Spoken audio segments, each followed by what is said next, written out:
आणि हा समय की तुमच्या चर्चचा वर्धापन दिवस आणि चर्च म्हटलं तर आपल्याला बिल्डिंग दिसते, पण इंग्रजी ट्रान्सलेशनमध्ये जर तुम्ही मंडळीसाठी जर शब्द पाहिला तर तो चर्च वापरलेला आहे, बिल्डिंगसाठी चर्च वॉपरलेला नाही. तर मंडळी आणि मंदिर याच्यामध्ये फरक आहे. हालेलुया. चला एक प्रार्थना करून देवाच्या वचनाकडे जाऊ. सर्वशक्तिमान आमच्या जिवंत देवा, आकाश आणि पृथ्वीच्या उत्पन्न करत्या प्रभू, तुला धन्यवाद देतो आजच्या समयाबद्दल. मी विश्वास ठेवतो की हा समय तुझ्याकडून मी प्रार्थना करतो देवा, जितकी लोक या ठिकाणी बसलेली परमेश्वर देतात ही मला ऐकण्यासाठी नाही, तुला ऐकण्यासाठी बसली. आणि म्हणून परमेश्वर तू बोल, आम्ही ऐकत आहोत. केवळ आवाज माझा असावा, शब्द तुझे असतात. तू बोलावं आणि आम्ही ऐकावं असं येणारं वचन आम्हा प्रत्येकाच्या आत्मिक जीवनासाठी आशीर्वादाचं कारण ठरलं बाबा. तूच गाजवला जावा आणि तूच उंच केला जावा असं सर्व गौरव तुला, सर्व आदर मान महिमा गौरव सन्मान तुझा आहे. तुलाच देतो प्रार्थना शुक्र तुझ्या पवित्र निगडीत आम्ही. बर लक्ष देऊ. मी विनंती करेल थोडं ऍक्टिव्ह असा, ज्यावेळेस काही विचार आहे तर उत्तर द्या, थोडस त्याला आपण रिस्पॉन्स द्या. कारण देवाचं वचन म्हणतं जिवंतांचा परमेश्वर मेलेल्यांचा नाही. तर मला पण असं वाटू द्या की आपण सर्वजण जिवंत आहोत. मी तर शोक सभेला आलेलो नाही, तर हा शब्दात दिवस आहे, देवाचा दिवस आहे. आणि म्हणून एक आनंद उत्साह घेऊन बसा. देवाची लोक ही जिवंत आहेत आणि म्हणून तो जिवंतपणा आपल्या वागण्यातून, बोलण्यातून, विचारातून, कृतीतून दिसून येतो. ठीक आहे, एक प्रश्न विचारतो. जुन्या करारामध्ये इस्रायल लोकांचं वैभव काय होतं? कोण सांगेल? तुम्ही वाचलाय जुना करार, नवीन करार. जुन्या करारामध्ये इस्रायल लोकांचं वैभव काय होतं? कोण सांगेल? मोठ्याने बोला. हा बरोबर. काय? मंदिर. जुन्या करारामध्ये जर तुम्ही बघितलं तर इस्रायल लोकांचं किंवा यहुदी लोकांचं जे वैभव होतं ते शलोमोनाने बांधलेलं मंदिर होतं.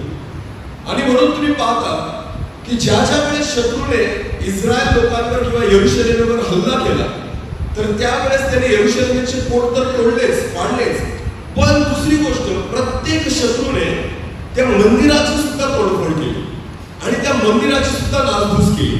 किंवा त्या मंदिरामध्ये असलेले जे काही सोन्याचे पात्र होते ते सुद्धा चोरले. कारण त्यांना माहिती होतं इस्रायल लोकांचा जो इगो आहे ना तो त्या मंदिराशी जोडलेला आहे. इस्रायल लोकांचा अभिमान जो आहे तो त्या मंदिराशी जोडलेला आहे. आणि म्हणून ज्या वेळेस शत्रू राष्ट्रांनी इस्रायल लोकांवर आक्रमण केली तर त्या वेळेस त्यांनी टार्गेट फक्त लोकांना नाही केलं, तर त्यांनी टार्गेट त्या मंदिराला केलं जे मंदिर इस्रायल लोकांचं वैभव होतं. जुन्या करारामध्ये जर बघायला गेले तर शलोमोनाने बांधलेलं मंदिर हे इस्रायल लोकांचं वैभव होतं. पण जर तुम्ही नवीन करार बघता तर कोण सांगेल मला की नवीन करारामध्ये देवाचं वैभव काय आहे? हा काय काय? देवाची मंडळी. नीट लक्ष द्या. जुन्या करारात यरुशलेमचं मंदिर हे इस्रायल लोकांचं वैभव होतं, पण नवीन करारामध्ये ख्रिस्ताची जी मंडळी आहे ती देवाचं वैभव आहे. हालेलुया. जुन्या करारामध्ये इस्रायल लोकांचा अभिमान तोडण्यासाठी किंवा इस्रायल लोकांच्या विरोधात वागण्यासाठी सैतान जो होता तो मंदिरावर आक्रमण करत होता, मंदिराला त्या ठिकाणी हल्ले करत होता, मंदिराची नासधूस करत होता, मंदिराला विटाळत होता. पण तुम्हाला माहिती का नवीन करारामध्ये प्रभूचं वैभव ही देवाची मंडळी आहे. आणि म्हणून नवीन करारामध्ये आक्रमण चर्चवर म्हणजे या मंदिरावर होणार नाही, आक्रमण बिल्डिंगवर होणार नाही, तर आक्रमण जे आहे ते देवाच्या मंडळीवर होत आहे. आक्रमण जे आहे ते मनुष्यावर होत आहे. ज्यांना प्रभू येशू ख्रिस्ताने त्याच्या मोलमूल रक्ताने विकत घेतलेला आहे ना त्या मंडळीवर ह्या दिवसामध्ये सैतान आक्रमण करत आहे. कारण सैतानाला माहिती आहे की प्रभू येशू ख्रिस्ताचं वैभव जे आहे ती मंडळी आहे.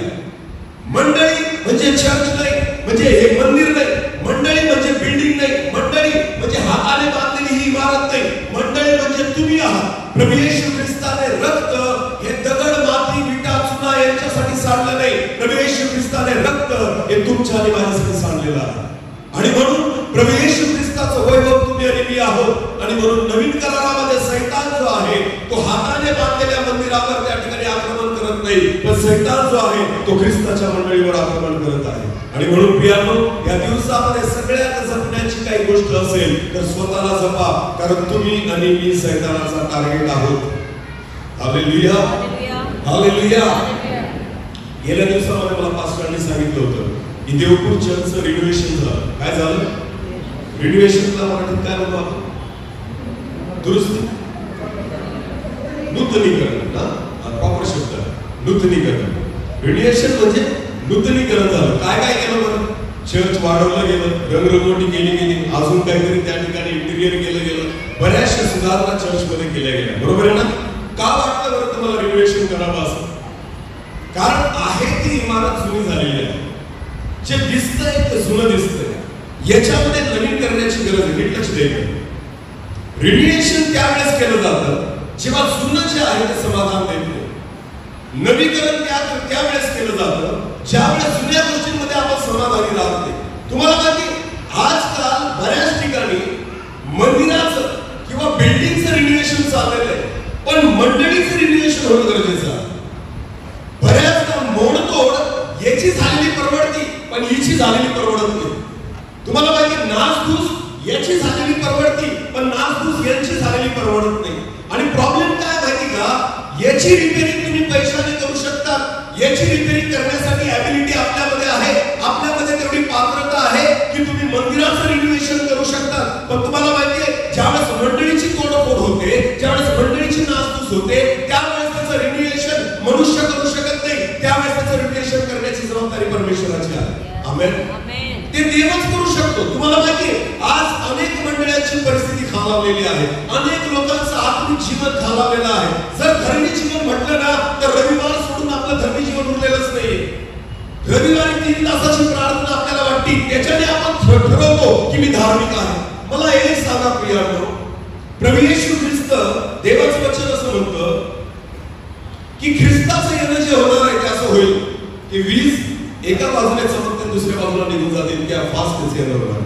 दुसरी गोष्ट, तो म्हणतो ती घटना आणि ती वेळ तो समय मला ठाऊक नाही. येशू ख्रिस्त स्वतः म्हणतो, कारण ती घटना पित्याने स्वतःच्या अधीनतेमध्ये ठेवलेली आहे.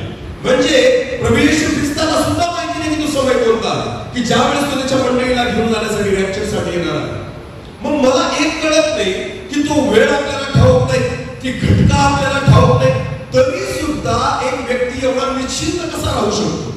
ख्रिस्ती लोक एवढे निश्चिंत कसे असतात? त्यांना असं वाटतं की रविवारची भक्ती मी केली, सफिशियंट आहे. रविवारी मी चर्चला गेलो, भरपूर झालं. 2 तास मी प्रार्थनेला गेलो, माझ्यासाठी पुष्कळ आहे. तुम्हाला माहितीये, या 2 तासाव्यतिरिक्त आपलं आत्मिक जीवन आज उरलेलं नाहीये. आणि तुम्हाला कोणी सांगितलं की रविवारी परमेश्वर येईल, रविवारी प्रभू येशू ख्रिस्त येईल? जर प्रभू येशू ख्रिस्त सोमवारपासून शनिवारमध्ये आला, आपलं आत्मिक जीवन काय आहे? सोमवारपासून शनिवारपर्यंत काय आपण प्रभू सोबत चालतो का? सोमवारपासून शनिवारपर्यंत किती वेळ आपण परमेश्वराला देतो? सोमवारपासून शनिवारपर्यंत बायबल म्हणतं हनोक 300 वर्ष येशू परमेश्वरासोबत चालला. किती वर्ष?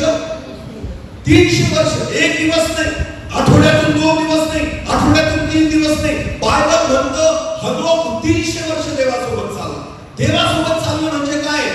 एक क्षण सुद्धा देवाला वेगळं ठेवलं नाहीये. प्रतिदिन परमेश्वरासोबत चालणं, प्रत्येक क्षण देवाला आवडणारं जीवन जगणं. नीट लक्ष द्या, आपली इच्छा आहे की देवाने माझ्यासोबत चालावं. नाही, तसं नाहीये. परमेश्वरासोबत आपण चालण्याची गरज आहे. समजतंय का? मी काय म्हणतोय ते कळतंय का तुम्हाला? आपल्याला वाटतं देवाने माझ्यासोबत चालावं, पण वचन आपल्याला सांगतं की आपण देवासोबत चालावं. हनोक कोणासोबत चालला? का देव हनोकासोबत चालला असं लिहिलेलं. वचनात वाचा उत्पत्तीच्या पुस्तकात, तुम्हाला समजेल. तिथं असं नाही म्हटलेलं की देव हनोकासोबत चालला, बिलकुल नाही. तिथं असं म्हटलंय हनोक कोणासोबत चालला? देवासोबत चालला. नीट लक्ष द्या. मी माझ्या हिशोबाने चालतोय आणि आपल्याला असं वाटतं देवाने माझ्या हिशोबाने चालावं. देव जगाचा निर्माण करताय, परमेश्वर सृष्टीचा निर्माण करताय. तो तुमच्या समयानुसार, तुमच्या वेळेनुसार, तुमच्या इच्छेनुसार, तुमच्या निवडीनुसार नाही चालू शकत. त्या परमेश्वराला तुम्ही नाही चालू शकत. त्या देवाला आपण आज्ञा नाही देऊ शकत. त्या परमेश्वराची आवड निवड आपण नाही ठरवू शकत. नीट लक्ष द्या.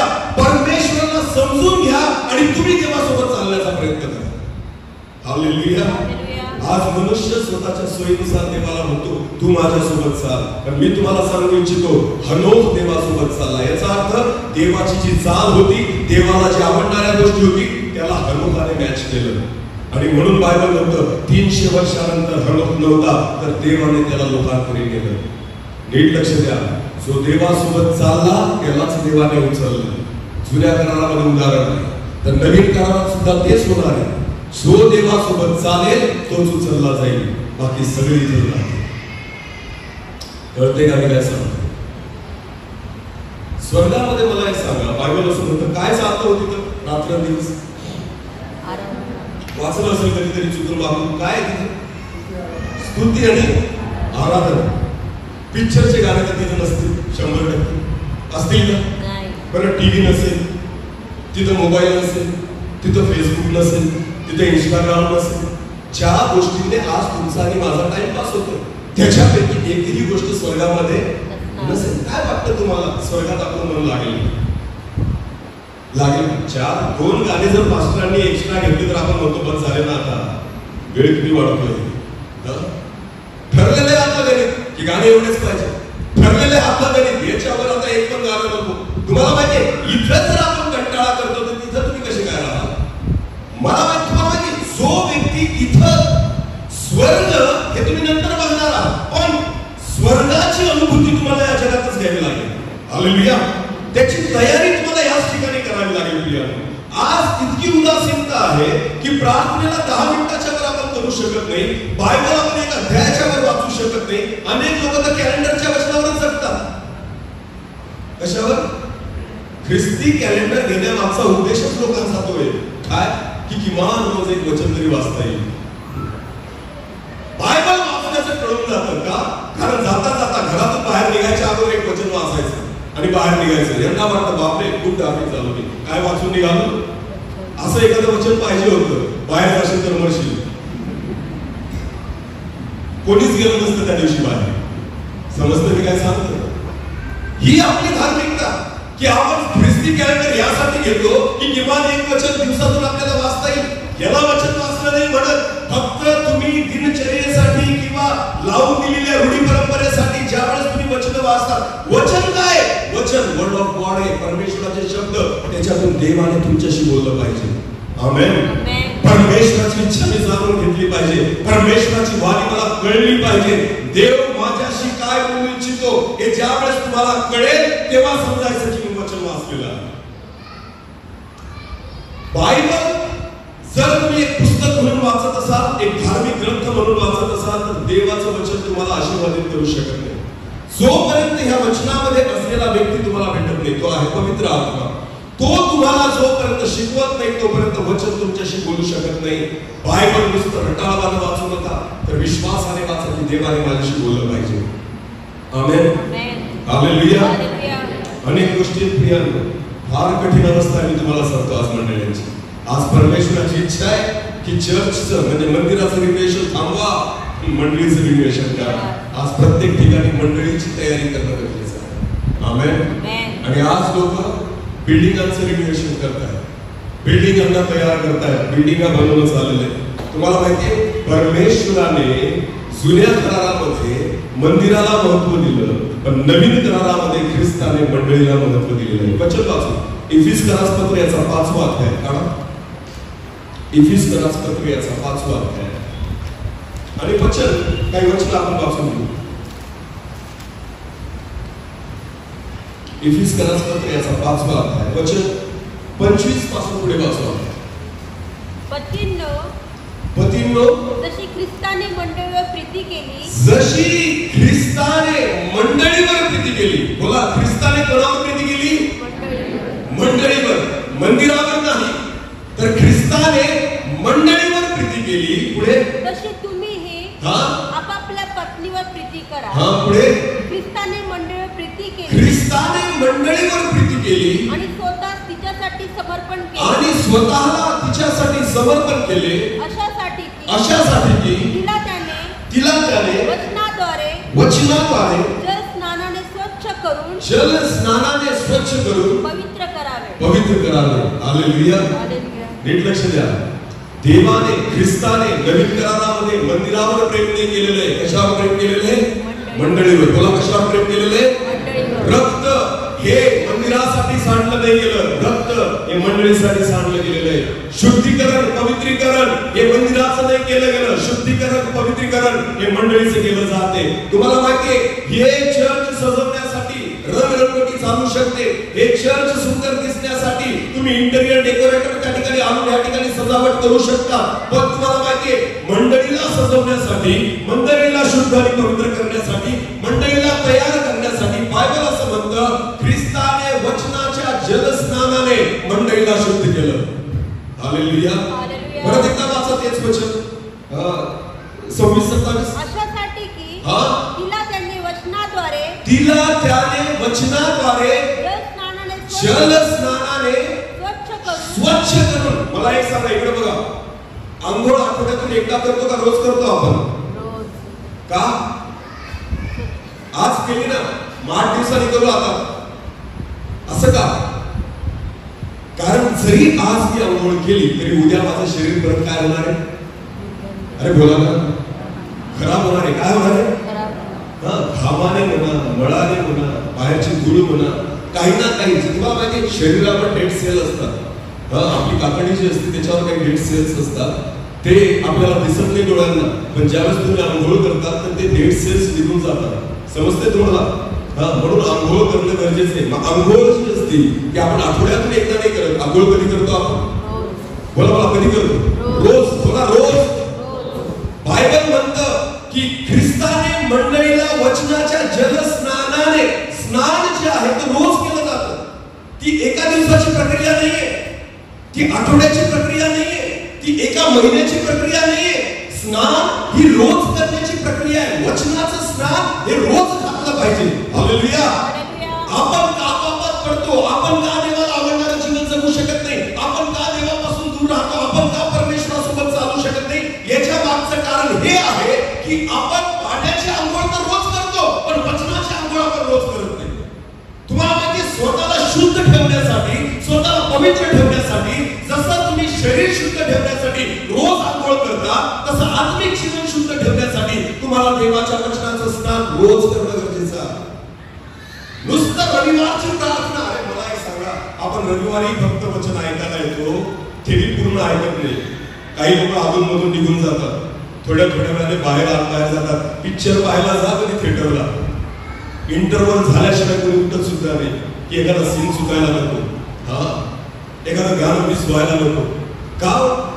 त्या पिक्चरची तुम्हाला एवढी पडलेली आहे, त्या पिक्चर बद्दल तुम्हाला एवढं म्हणत ना. वचन चालू असताना आपण सहज बाहेर घेऊन जातो. वचन चालू असताना सहज आपण इकडे फेरफटका मारतो. मोबाईल व्हायब्रेटर वर लावलेला असतो. जर कॉल आला तर लगेच आपण उचलून पाहतो की कोणाचा फोन आहे. आणि जर महत्वाचा वाटला, उठून आपण बाहेर जातो आणि बोलतो. जर देव तुमच्याशी बोलत आहे तर असा कोणता मोठा व्यक्ती आहे की जो परमेश्वरापेक्षा मोठा आहे, त्याला तुम्ही स्थान द्यायला बाहेर निघून जाता चालू वचनामध्ये. याच्याने हे कळतं की तुम्ही देवाला किती महत्व देता. याच्याने हे समजतं की परमेश्वराचं स्थान आपल्या जीवनामध्ये काय आहे.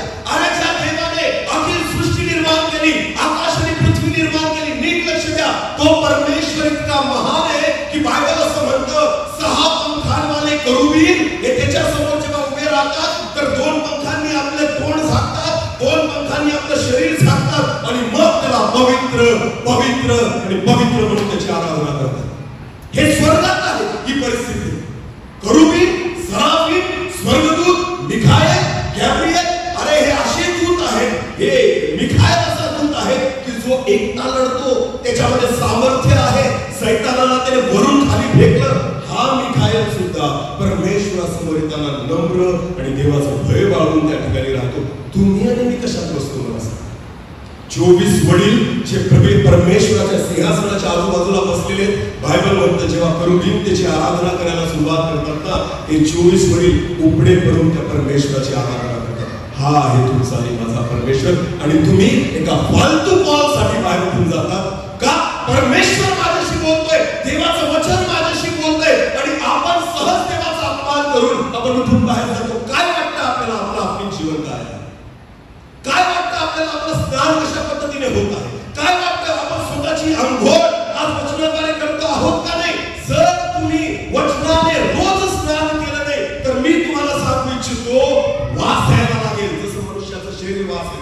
जर आंघोळ केली नाही. आणि अशा मंडळीला ख्रिस्त उचलणार नाही.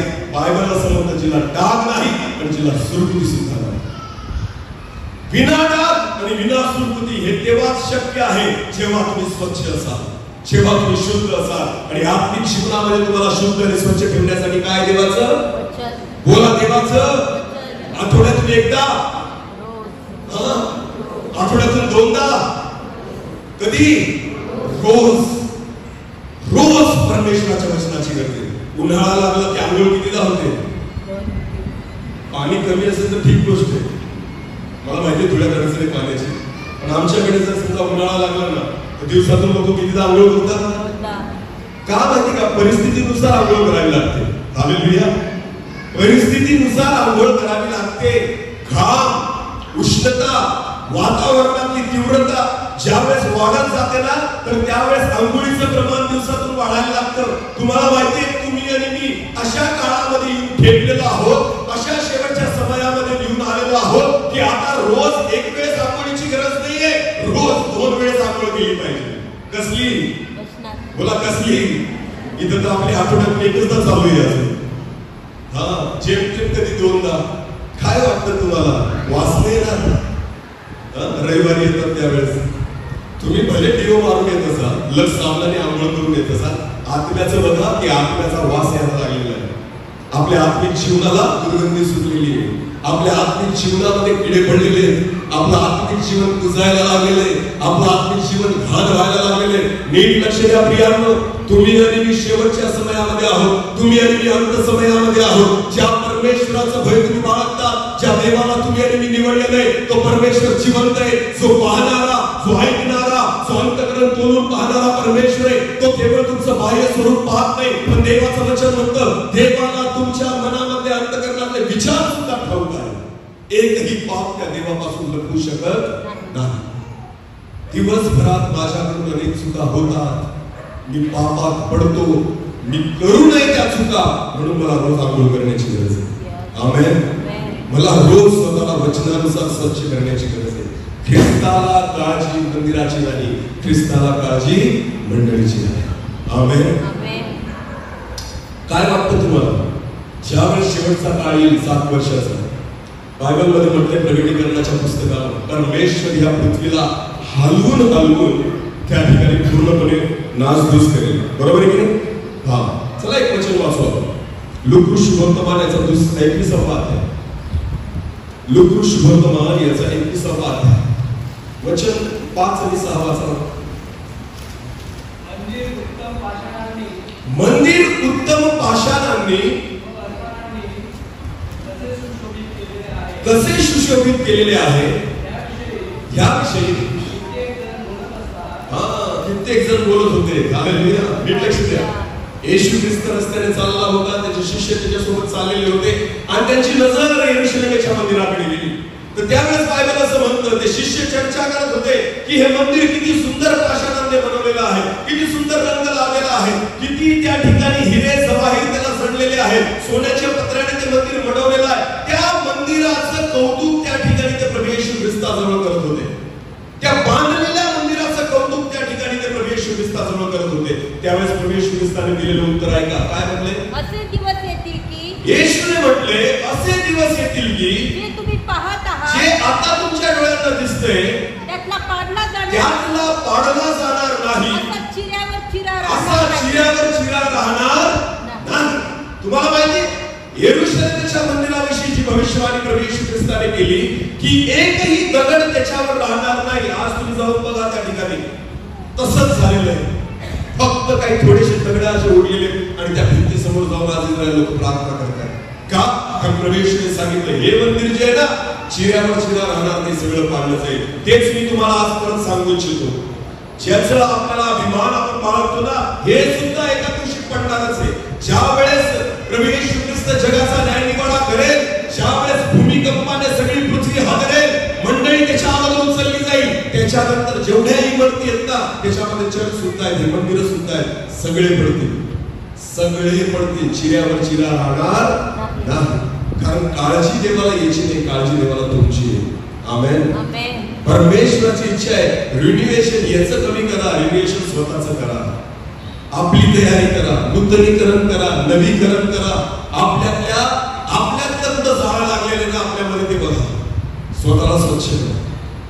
आपल्या मनामध्ये जी कीड लागलेली, मनामध्ये जो द्वेष, एकमेकांची निंदा, एकमेकांबद्दल असलेली कटुता, एकमेकांबद्दल असलेला द्वेष, एकमेकांबद्दल न राहिलेलं प्रेम, स्वार्थी स्वभाव, अरे अनेक जाळ लागलेले आपल्यामध्ये, ते स्वच्छ करा, ते रिन्युएशन करा. तुम्हाला माहितीये या मंडळीला वचनाद्वारे परमेश्वर शुद्ध करू इच्छितो. देवाची इच्छा आहे जलस्नान. रोज एका दिवसाचं काम नाही, तुम्हाला रोज वचनाद्वारे स्वतःला शुद्ध करावं, रोज देवाचं वचन स्वीकारावं, रोज वचनाद्वारे स्वतःला त्या वचनासमोर ठेवावं लागेल. हालेलुया.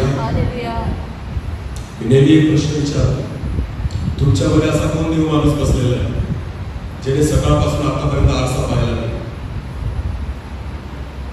आरसा पाहिलाच नाही सकाळपासून. एखादं चुकून मागून आलं असेल कुणीतरी, हात वर करा. पाहिला? घरून इथे येताना आरसा पाहिला का? बरं, काय दिसला? चेहरा बदलला? चेहरा बदलला, हेअरस्टाईल बदलली, माणूस बदलला, तोच होता ना जो काल होता तो, तरी पाहून आले ना आज. आरसा पाहणं आपण कधी विसरत नाही, पण आरसा आपल्याला काय दाखवतो? बाहेरचं रूप. मला काय दाखवतो? बाहेरचं रूप. जे आहे तसंच आहे, पण तुम्हाला माहितीये ह्या आरशासमोर किती लोक उभं राहून आले सकाळपासून. बाहेरचा आरसा काचेचा जो आहे ना, तो फक्त तुम्हाला बाहेरचं रूप दाखवतो. एकदा ह्या आरशासमोर उभे राहा, हा तुमचा आतलं रूप तुम्हाला दाखवेल की तुमचा स्वभाव कसा आहे, तुमचे विचार कसे आहेत, तुमचं जीवन देवाला आवडणारं आहे का नाही, तुमच्या मनामध्ये काय चाललेलं आहे, तुमचं मन शुद्ध आहे, पवित्र आहे का अपवित्र आहे. तुम्हाला माहितीये आज मनुष्य काचेच्या आरशासमोर दिवसातून 100 वेळा उभा राहतो, पण जो आरसा तुम्हाला आत्मिक जीवनाबद्दल दाखवतो ना, त्या आत्मिक आरशासमोर आपण स्वतःला उभं करत नाही. जेव्हा याच्या समोर स्वतःला उभं कराल, आरसा तुम्हाला आतल्या गोष्टी दाखवेल.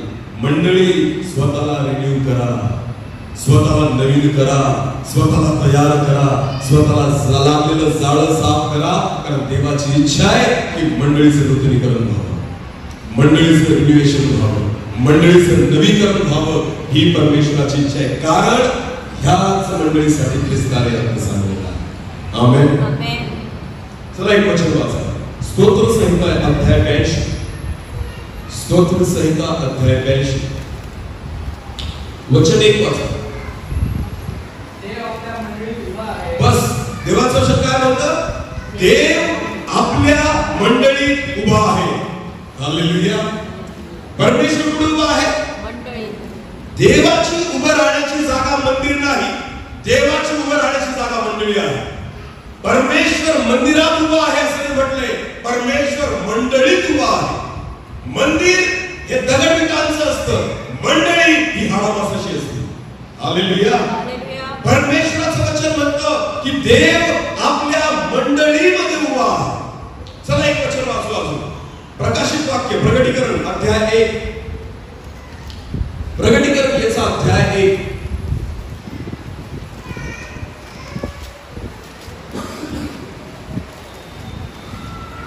प्रकटीकरण 1 आणि 9 वचनापासून पुढे वाचा पटकन. मी योहान. योहान म्हणतो बघा, ज्याला प्रकटीकरण झालं. मी योहान, तो तुमचा बंधू आणि येशू मधील क्लेश, राज्यवधी यांचा तुमच्या बरोबर भागीदार आहे, जो तुमच्या बरोबर भागीदार आहे. तो मी देवाचे वचन येशू विषयीची साक्ष या करता आत्मा नावाच्या पेटात होतो. नावाच्या पेटामध्ये होतो. प्रभूच्या दिवशी मी आत्म्याने संचरित होऊन, ज्या दिवशी मी आत्म्याने संचरित झालो, तेव्हा मी आपल्या मागे करण्याच्या नादासारखी मोठी वाणी ऐकली. मी मोठी एक करण्यासारखी वाणी ऐकली. ती म्हणाली, मी अल्फा व ओमेगा, प्रारंभ व शेवट. तुला जे दिसते ते पुस्तकात लिही. आणि त्याला योहानाला सांगितलं गेलं, तू जे पाहतोय पुस्तकात लिहून ठेव. आणि ते आशियातील इफिस, स्मुर्ना, पर्गम, थुतिरा, सार्दिस, फिलाडेल्फिया व लाउदिकिया व लाउदिकिया येथील 7 मंडळांचा या 7 मंडळांसाठी हे लिहून ठेव. हा पुढे माझ्या बरोबर बोलत असलेली वाणी कोणाची? आता नीट लक्ष द्या, इथून पुढे नीट ऐका. माझ्या सोबत बोलत असलेली वाणी ही कोणाची आहे हे पाहण्यास मी मागे वळलो. हे पाहण्यासाठी ज्या वेळेस योहानाने मागे वळून पाहिलं, मागे वळून पाहतो तो सोन्याच्या 7 समया, सोन्याच्या 7 समया. बोला, सोन्याच्या 7 समया. किती समया? 7 समया. मला एक काम करा ना, थोडं प्रॅक्टिकली करू आपण काहीतरी ना. 7 लेकर पण उभं राहणार, 7 लेकर कम्प्लीट. आपण बघू काय वचन शिकायचं आपल्याला ना. 7 लेकर उभे राहतात. चला, थोडे तरुण मुली असतील किंवा मुलं असतील कोणी तर चालेल, मला 7 लोक पाहिजे. चला पटकन वेळ नका लावू. चला लवकर 7 समया बघायचे आहेत आपल्याला. चला बेटा, चला लवकर. चला चला चला चला कम्प्लीट 7. उठा अजून 3 आणि 3 6 झाले. अजून एक आणि राऊंड करून उभे राहा. हे बघा, असं राऊंड करून उभं राहा सर्वजण 7 लोक. चला पटकन. चला सर, असं हात धरावर.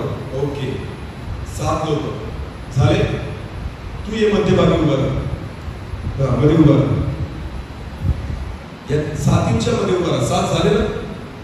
आता हे वचन परत वाचा जिथून वाचला. माझ्या बरोबर बोलत असलेली वाणी कोणाची? हे आता कान देऊन ऐका, मी पण बघा. माझ्या बरोबर बोलत असलेली वाणी कोणाची?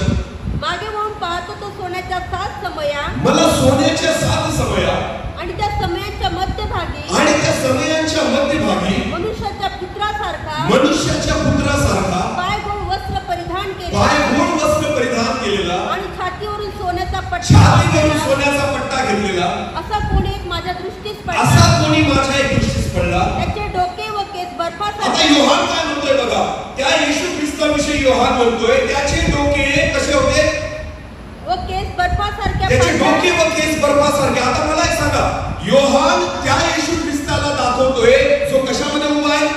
7 समया. समया काय असतात मला सांगा. समया म्हणजे काय? समयी कशासाठी वापरली जाते? प्रकाश, बोला, समयी कशासाठी वापरली जाते? समयी कळली का तुम्हाला? समयी एक प्रकारचा दिवा आहे जो घरामध्ये लावल्यानंतर काय देतो? उजेड देतो, प्रकाश देतो. आता या किती समय आहेत? 7. याचा अर्थ या सगळ्या समया काय पेटलेल्या आहेत. तुम्हाला माहिती, या 7 समया ज्या आजूबाजूला उभ्या आहेत ना, त्या पेटलेल्या आहेत. यांचा प्रकाश कोणावर पडतोय? मनुष्याचा पुत्र म्हणजे कोण? येशू. कारण समयांच्या आत कोण उभा आहे? येशू. एवढं कळतंय का तुम्हाला? ओके, नीट लक्ष द्या.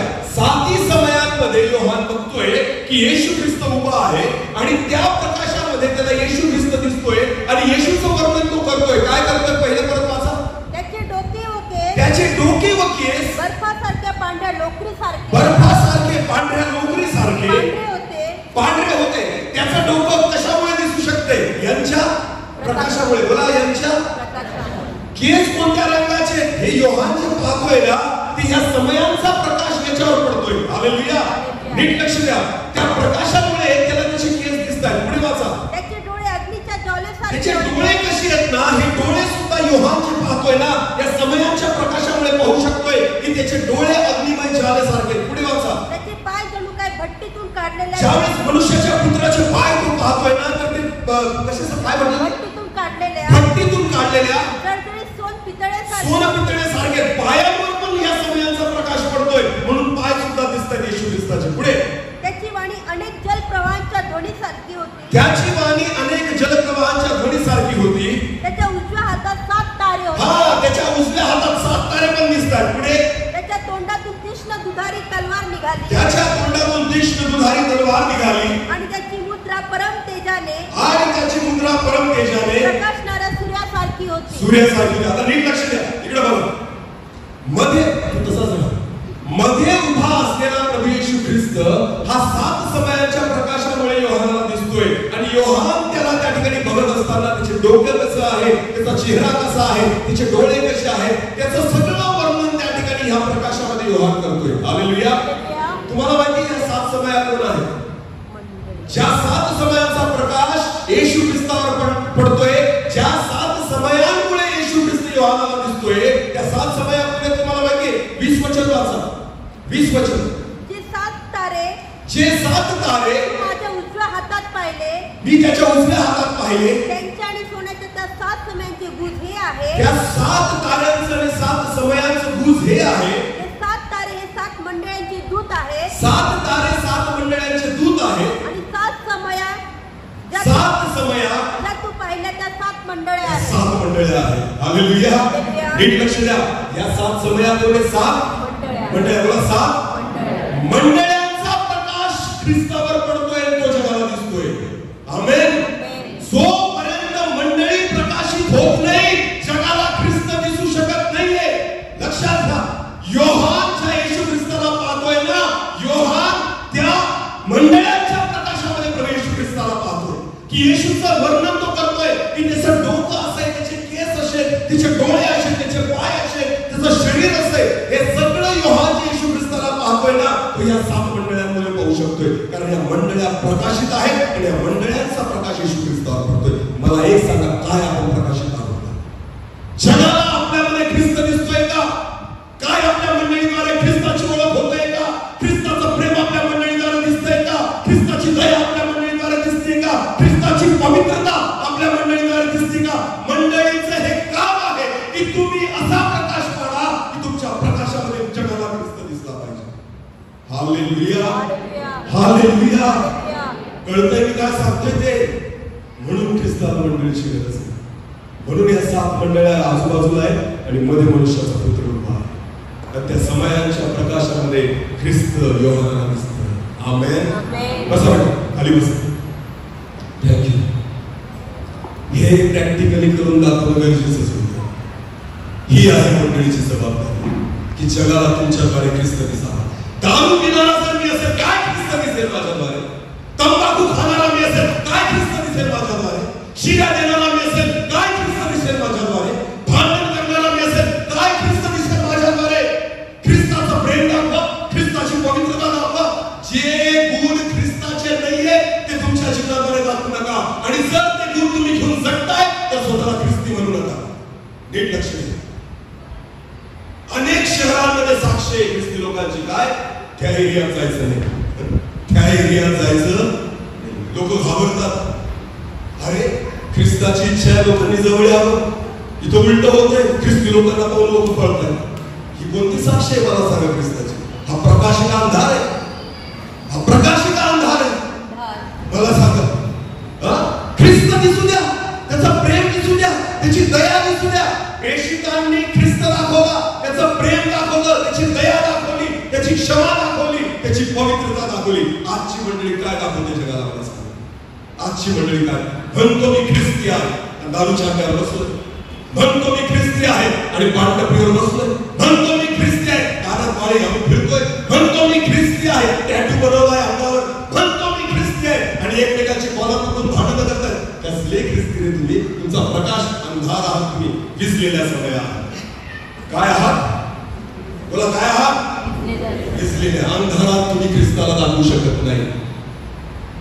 कुठे आज आपली मंडळी मला सांगा, काय खरंच आपण प्रकाशित आहोत? आपल्या शेजारच्याला तर कळू द्या ख्रिस्त कसं आहे. असे पण आपली साक्ष नको की लोकांनी म्हणावं यांच्या शेजारी घर भाड्याने घेऊ नका, लई म्हणतात. अशी जर साक्ष आपली असेल ना, काय वाटतं तुम्हाला ख्रिस्त सोबत घेऊन जाईल? तुमचं उत्तर तुम्हीच द्या. मला पाप करायला लावलं. जर आपली साक्ष अशी असेल तर ख्रिस्त घेऊन जाईल का? हो का नाही? तुम्ही सांगा कोणताही. दारू पित असतो आपण, ख्रिस्त घेऊन जाईल का? हा का नाही? बोला प्रत्येकाने. घाबरून बोलताय कारण माहिती ना सत्य तुम्हाला कळेल आणि सत्यच तुम्हाला बंधन करेल. सत्य हेच आहे. सत्य हेच आहे. हालेलुया. तुम्ही मेल्यानंतर कबरेवर 2 तास रडून प्रार्थना केली तरी तुम्ही स्वर्गात जाऊ शकत नाही. लक्षात येते का?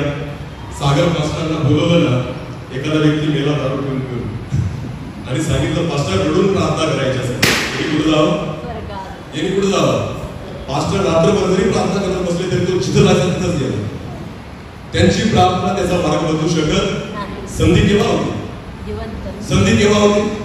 जिवंत नाही. मेल्यानंतर टाइमपास करूच नका, बिलकुल नाही. मी आजपर्यंत जगामध्ये असा एक पण फोटो पाहिला नाही नरकवासी.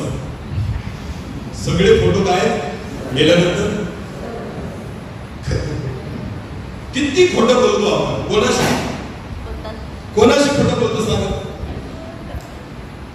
जगाशी तुम्ही खरं बोलता हो. ख्रिस्ती लोक आहे ना आपण हा तसे खूप चांगले आहेत माहिती का. जगाशी आपण कसं बोलतो खरं. सगळ्यात मोठं खोटं कोणाशी बोलतो आपण. स्वतःशी. बोला कोणाशी. की तू स्वर्गात जाशील. सगळ्यात मोठं खोटे. तू धार्मिक आहे. माझ्यासारखा धार्मिक कोणीच नाही. नीट लक्ष द्या. फोटोवर स्वर्गवासी लिहिल्याने कोणी स्वर्गात जात नाही. फक्त लोकांना भीती वाटते नरकवासी लिहायला. त्यांना पण माहिती असतं हा कुठे गेला असतं.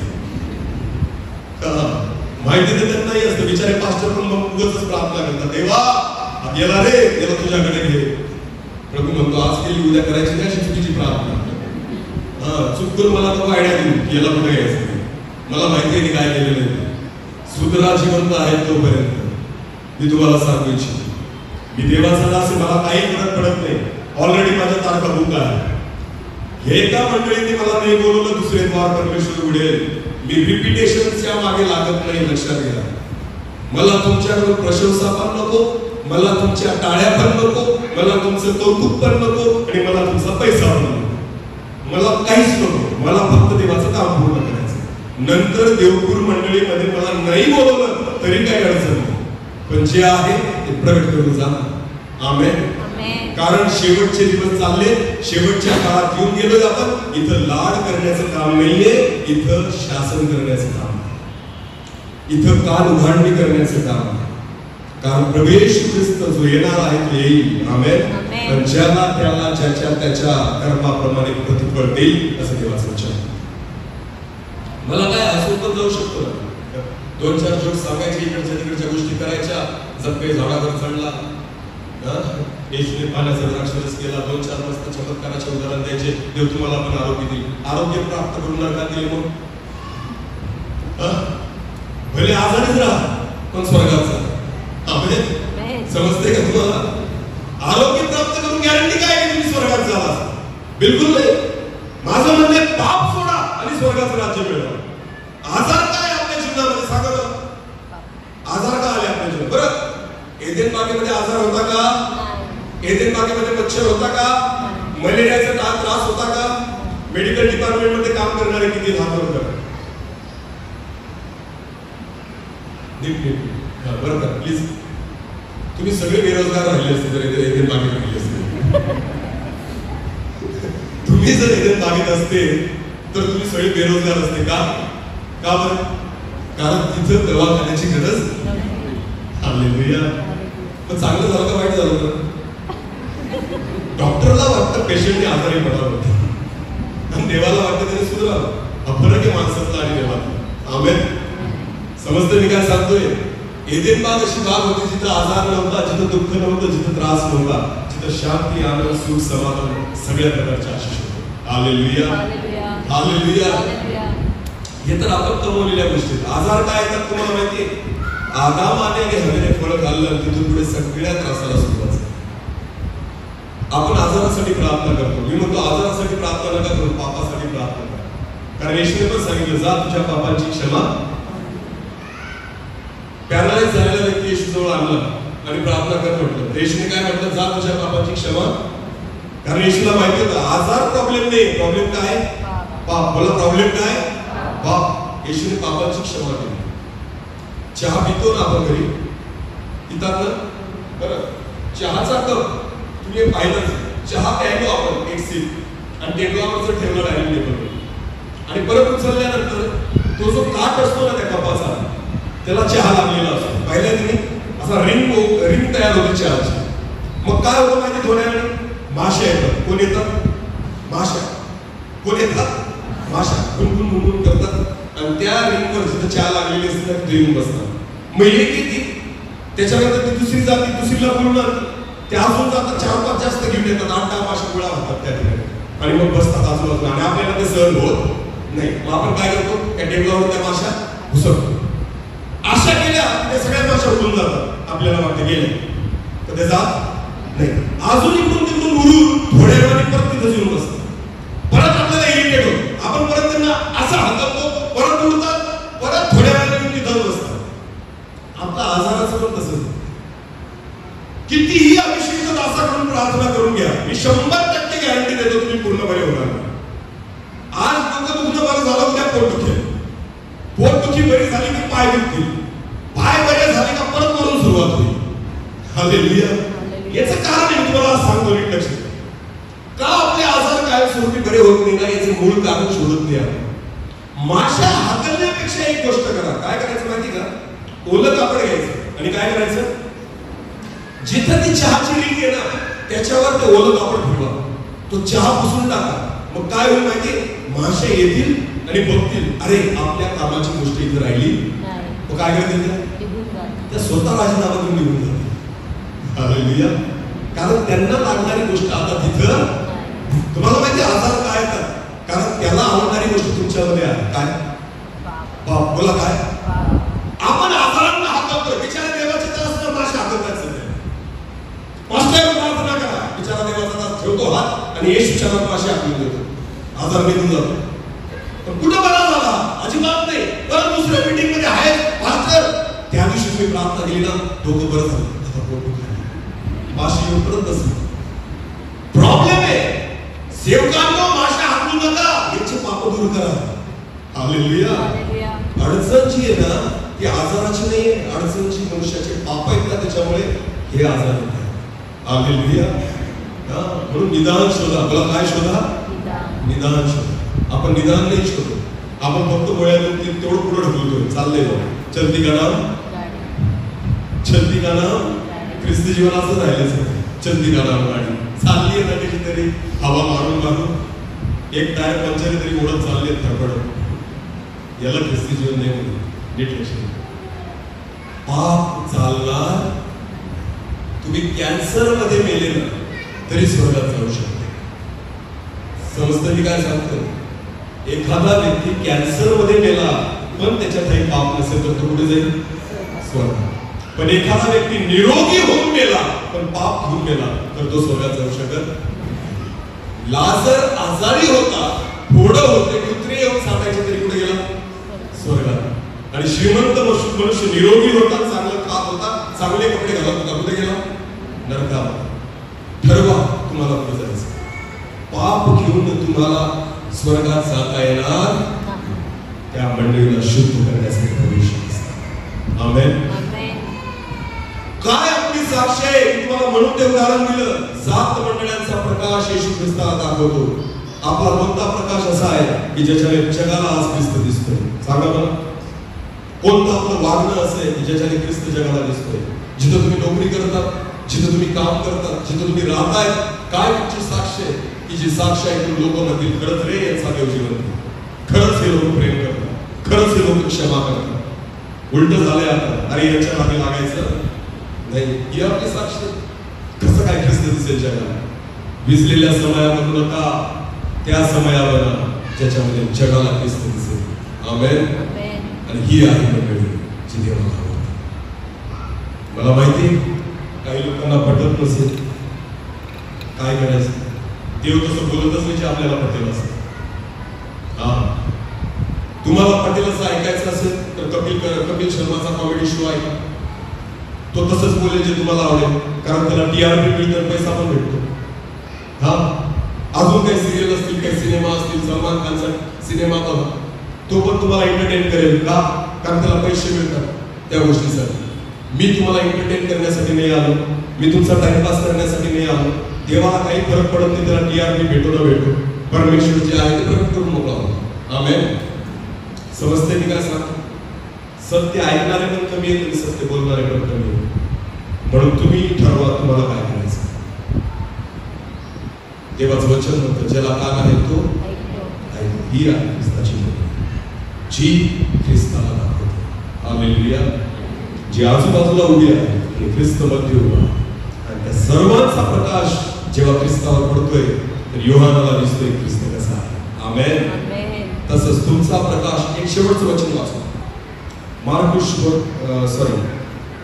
मत्तई वर्तमानाचा 5वा अध्याय. लास्ट वचन वाचू आपण निबंध करू. मत्तई वर्तमानाचा 5वा अध्याय वचन 14 ते 16 वाचू. तुम्ही जगाचा प्रकाश आहात. बोला बोला काय म्हटलंय, तुम्ही जगाचा प्रकाश आहात. हालेलुया. आपण समय आहोत की जो प्रकाश देतो, जो जगाला प्रकाश दाखवतो, त्या समय आहात तुम्ही जगाचा प्रकाश आहात. डोंगरावर बसलेले नगर लपू शकत नाही. डोंगरावर बसलेले नगर लपू शकत नाही. दिवा लावून मापाखाली ठेवत नसतात, दिवथंडीवर ठेवतात, तर दिवथंडीवर ठेवला जातो, म्हणजे तो घरातल्या सर्वांना प्रकाश देतो, जेणेकरून त्याचा प्रकाश घरातल्या सगळ्यांना पडेल.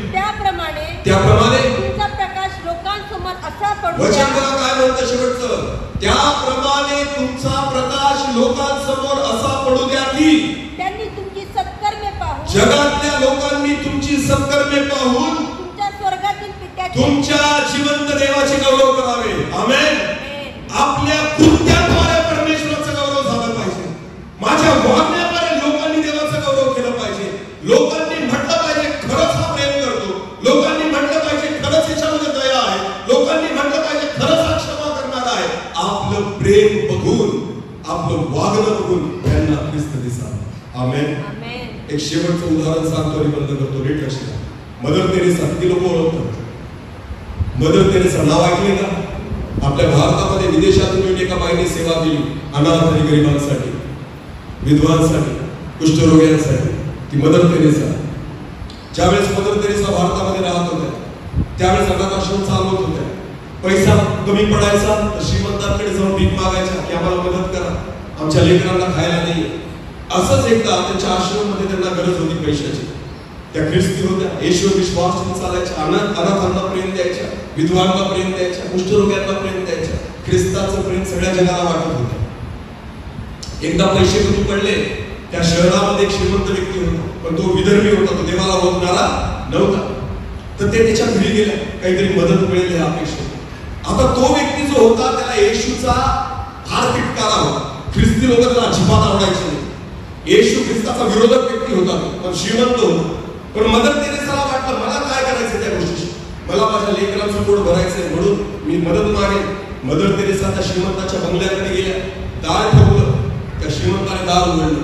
जसं त्या व्यक्तीने दार उघडलं त्याने डोळ्यासमोर पाहिलं की मदर तेरेसा उभी आहे. तिला सगळं जग ओळखायचं. त्याला राग आला बघता की ही ख्रिस्ती बाई इथं काय करते, माझ्या नावात काय करते.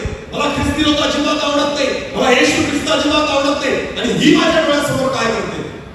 तर त्या मदर तेरेसाने बाहेरच उभं राहून, त्याने आत पण बोलवलं नाही, बाहेरच उभं राहून तिने म्हटलं की तुम्ही खूप श्रीमंत व्यक्ती आहात, माझी इच्छा आहे की आमच्या अनाथ लेकरांसाठी तुम्ही काहीतरी मदत करावी.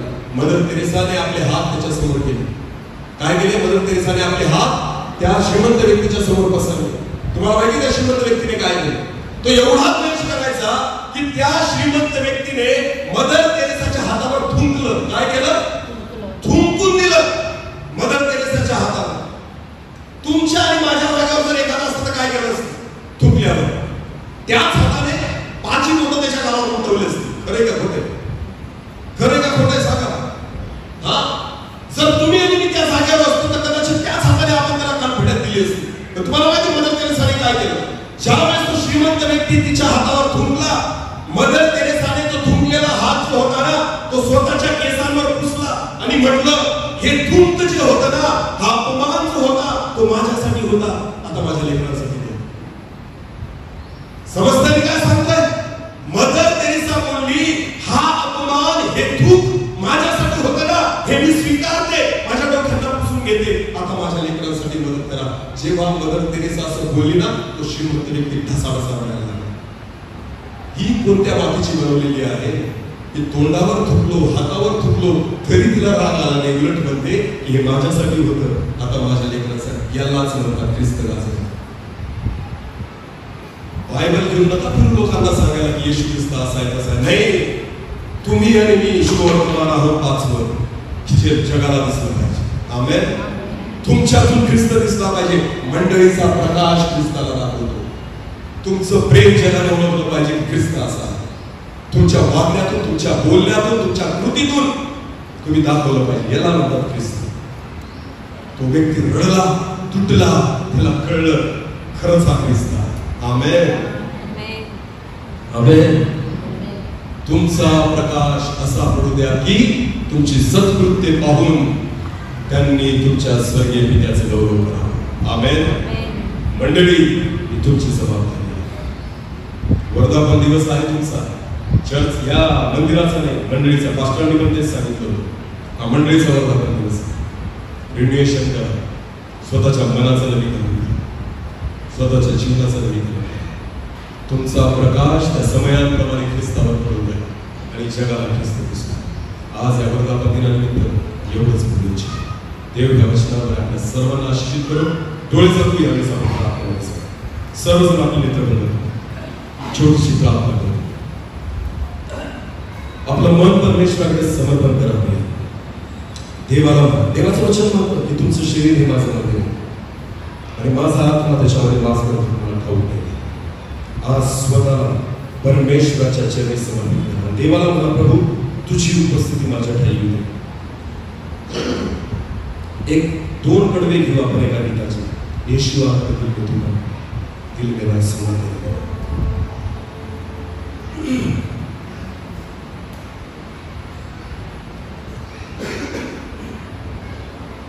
आपले डोळे आपण बंद ठेवू.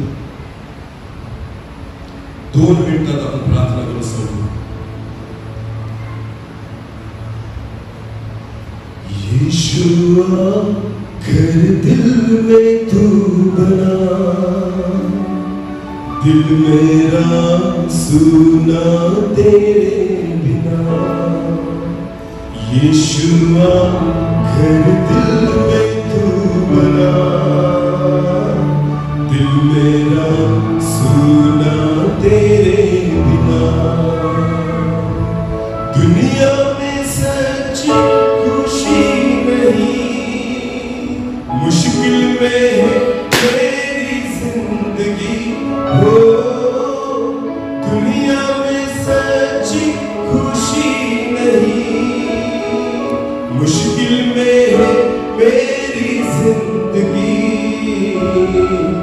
यीशुआ घर दिल में तू बना, दिल मेरा सुना तेरे बिना. यीशुआ घर दिल में तू बना, दिल मेरा सुना तेरे बिना. दिल मेरा सुना तेरे बिना. प्रिय, आज प्रभूला मला, प्रभूजी हे शरीर तुझं मंदिर आहे, तू माझ्यामध्ये तू माझ्यामध्ये वास कर, की जेणेकरून देवा हे मंदिर तुझ्या नावाने ओळखलं जाईल, हे मंदिर पवित्र होईल. ख्रिस्ता ही मंडळी तुझा प्रकाश तुझ्यावर पाडू शकते. इतपत योग्यता माझ्या जीवनामध्ये तुझी. प्रियानो, आज आपल्या हृदयाचे दरवाजे त्याच्या समोर उघडा. प्रकटीकरणाच्या पुस्तकामध्ये देवाचं वचन सांगतं, पहा तो दाराशी उभा आहे, तो दार ठोकत आहे. जो कोणी त्याची वाणी ऐकेल आणि दार उघडेल, तो त्याच्यासोबत आज जाईल आणि त्याच्यासोबत जेवेल आणि तो त्याच्यासोबत जेवेल. प्रियानो, आज आपल्या मनाचे हृदयाचे द्वार सगळे उघडे हे जेणेकरून ख्रिस्त आपल्यामध्ये येईल. आणि ज्यावेळेस ख्रिस्त तुमच्यामध्ये येईल, त्यावेळेस त्याचा प्रकाश या जगासमोर पडेल. तुमचा प्रकाश या जगासमोर असा पडू द्या की तुमची सत्कृत्य पाहून या जगातील लोकांनी तुमच्या स्वर्गीय पित्याचा गौरव करा. धन्यवाद प्रभूजी.